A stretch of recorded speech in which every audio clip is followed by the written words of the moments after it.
tes journées, c'est top secret. Je fais des trucs super intéressants. Elle ressemble à beaucoup de jeunes femmes de son âge. Mila, 18 ans, prend la pose sur les réseaux sociaux. Elle se cherche, s'amuse de son image et veut capter l'attention. Mais si sur la toile, Mila est hyperactive, dans la vraie vie, elle a presque disparu.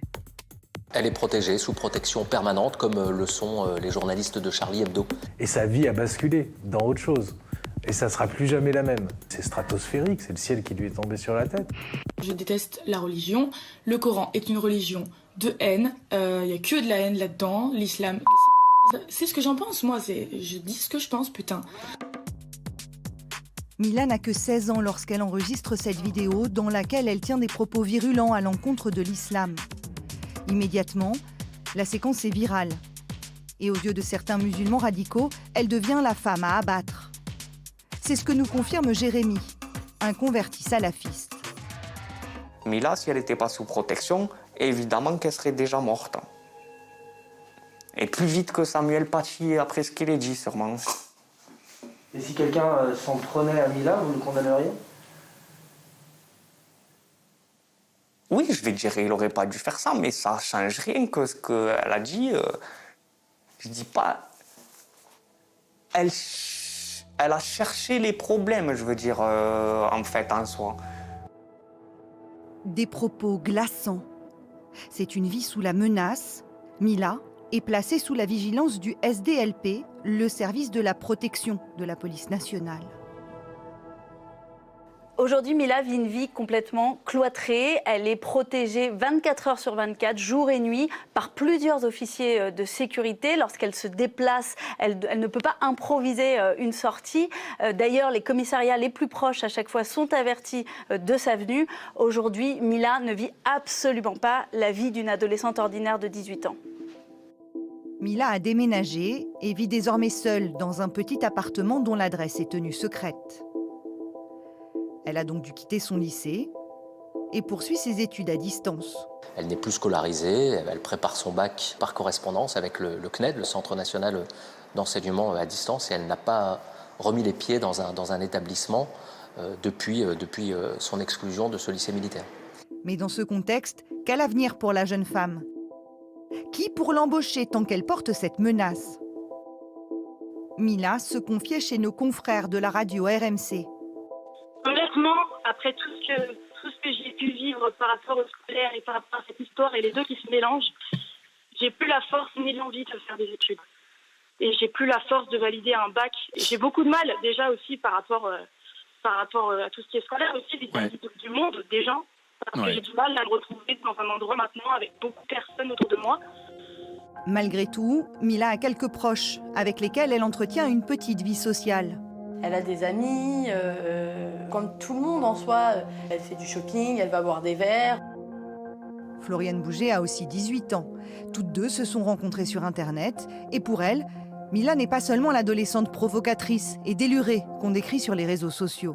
J'ai aussi la joie de connaître une jeune femme pleine de talent sur plein de trucs et voilà, qui fait plein de choses intéressantes au-delà de l'affaire Mila. Et voilà, et qui devrait peut-être... Enfin, moi, je pense que ça devrait être plus mis en valeur.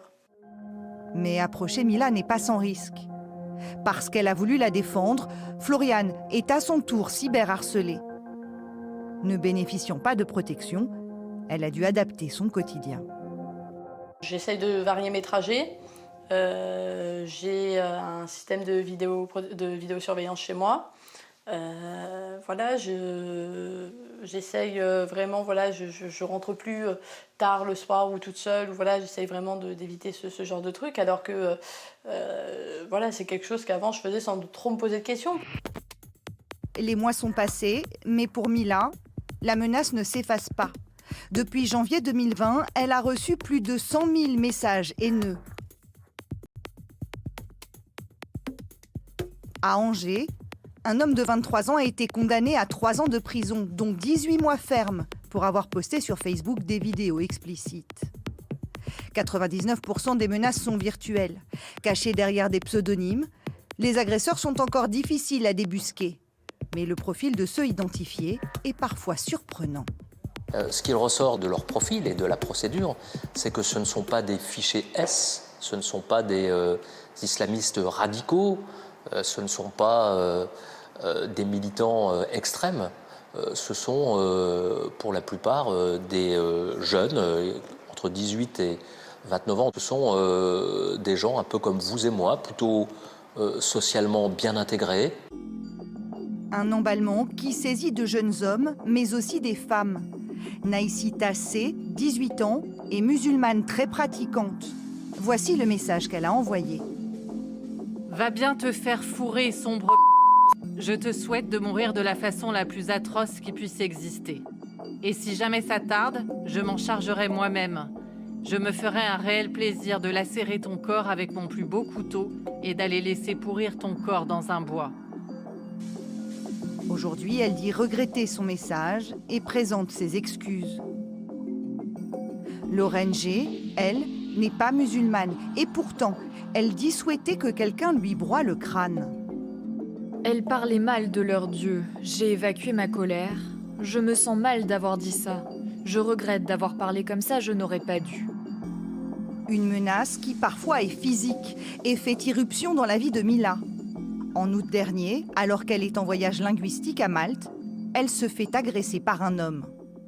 Mila est dans son hôtel à un moment lorsqu'elle est reconnue par un homme de 20 ans, un Algérien qui vit en France mais qui est à ce moment-là à Malte. Il la reconnaît et il va la menacer, l'insulter dans des propos très crus, menacée de mort et de viol. Elle signale immédiatement les faits aux organisateurs de son séjour et dès le lendemain, ce jeune homme de 20 ans est interpellé, jugé sur place, condamné finalement à 1 an de prison avec sursis. Il est donc aujourd'hui en liberté. Mila, elle, vit comme en semi-détention. À 18 ans, elle écrit son histoire et s'apprête à publier un livre intitulé « Je suis le prix de votre liberté ».